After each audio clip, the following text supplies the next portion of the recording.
මේ Moto G35 එකේ බැටරිය ගැන විශේෂයෙන්ම සඳහන් කරන්න ඕනේ මිලියම්පියර් 5000ක තමයි බැටරියක් ඉන්ක්ලූඩ් කරලා තියෙන්නේ. හැබැයි මේකේ බොක්ස් එක ඇතුලේ මම ඔයාලට සඳහන් කරා 20 watt fast charge adapter එකක් හම්බ වෙනවා. එහෙම නැත්නම් turbo charge adapter එකක් හම්බ වෙනවා.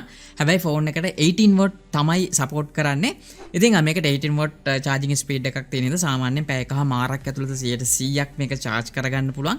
හැබැයි විනාඩි 30කදී 135ක් charge වෙනවා බලා ගන්න පුළුවන්.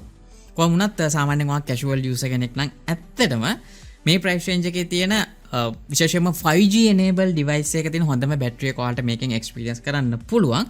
හැබැයි 5G area එක නම් ඔයා ඉන්නේ අනිවාර්යයෙන්ම අපි දන්නවා ඒකට battery ටිකක් වැඩිපුර බහිනවා.